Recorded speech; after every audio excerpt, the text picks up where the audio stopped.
மாண்புமிகு பிரதம மந்திரி அவர்கள் பஞ்சமுக தீபம் ஏற்றி மங்களமும் ஒளியும் சேர்த்து கொண்டிருக்கிறார்கள்.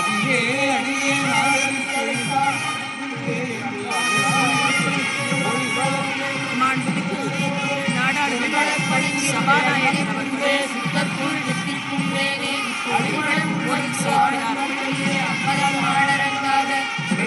தெய்வம் பூத்து வந்தாயும் உடனே माननीय प्रधानमंत्री जी अभी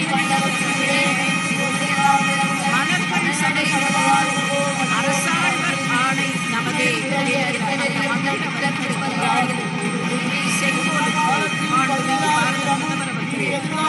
செலுத்துகிறார்கள்.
राष्ट्रों में गिना जाता था।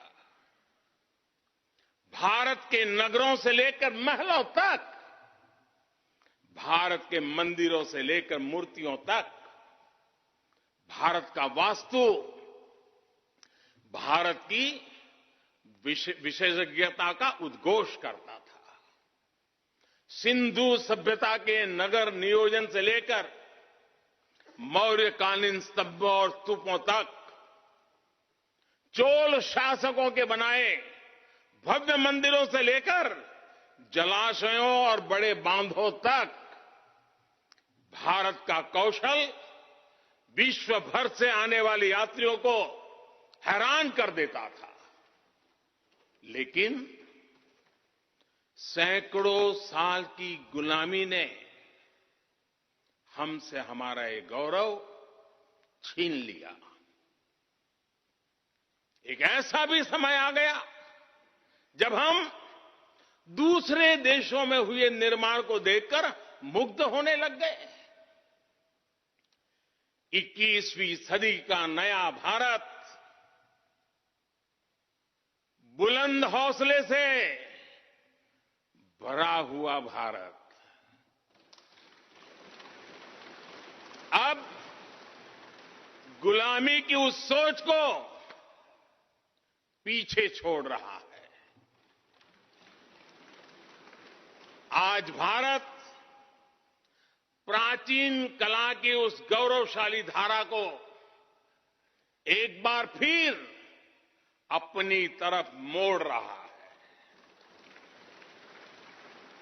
और संसद की ये नई इमारत इस प्रयास का जीवंत प्रतीक बनी है।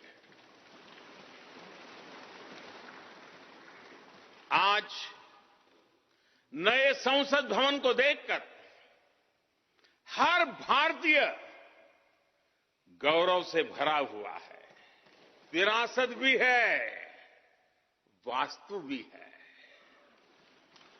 इसमें कला भी है, कौशल भी है, इसमें संस्कृति भी है और संविधान के स्वर भी है। आप देख रहे हैं कि लोकसभा का आंतरिक हिस्सा, यहां भी देखिए, यहां भी देखिए, राष्ट्रीय पक्षी मोर पर आधारित है। राज्यसभा का आंतरिक हिस्सा राष्ट्रीय फूल कमल पर आधारित है। और संसद के प्रांगण में हमारा राष्ट्रीय वृक्ष बरगद भी है। हमारे देश के अलग अलग हिस्सों की जो विविधता है, इस नए भवन ने उन सबको समाहित किया है। इसमें राजस्थान से लाए गए ग्रेनाइट और बलुआ पत्थर लगाए गए हैं। ये जो लकड़ी का काम आप देख रहे हैं ना, वो महाराष्ट्र से आई है।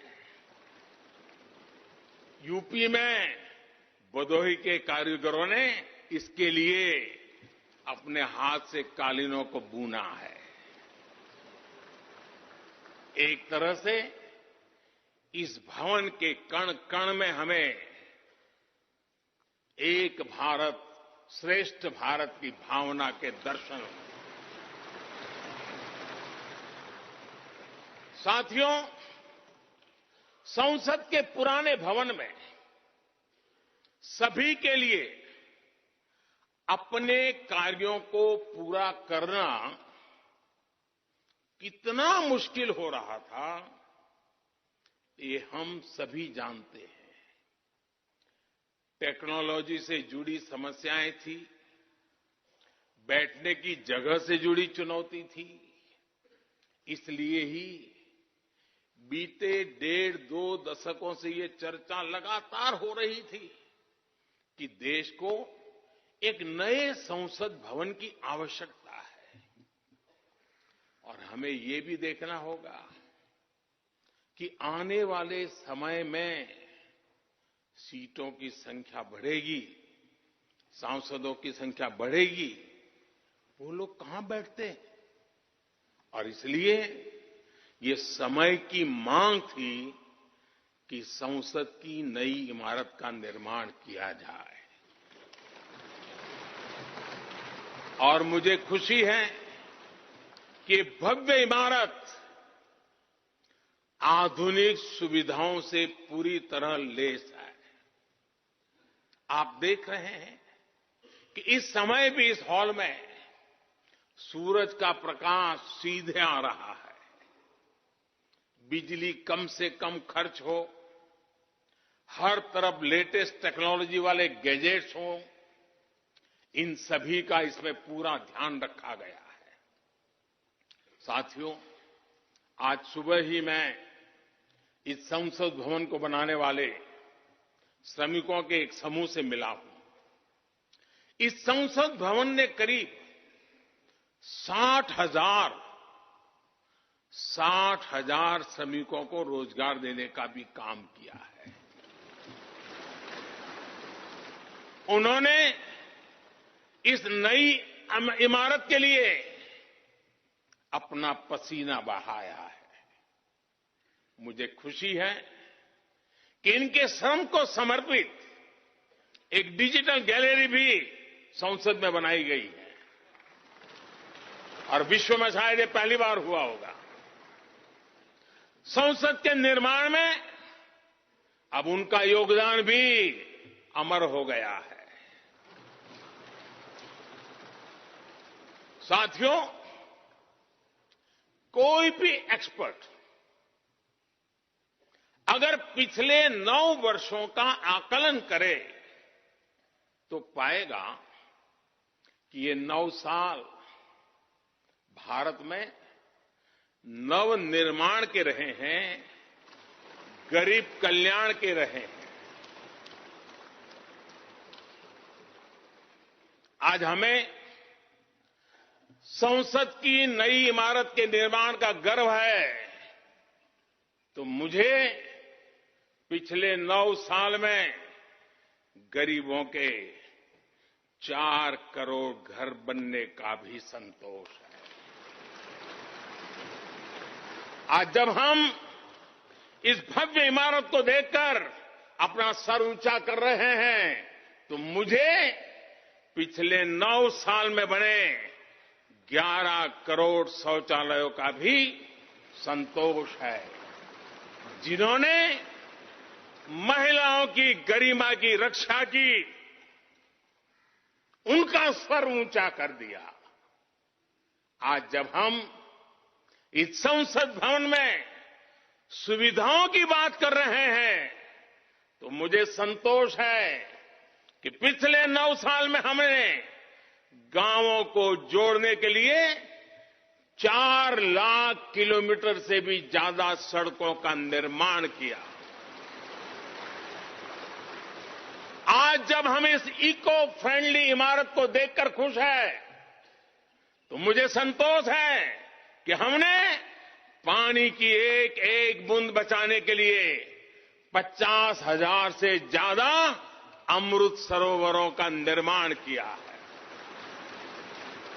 आज जब हम इस नए संसद भवन की लोकसभा और राज्यसभा को देखकर उत्सव मना रहे हैं तो मुझे संतोष है कि हमने देश में 30,000 से ज्यादा नए पंचायत भवन भी बनाए हैं।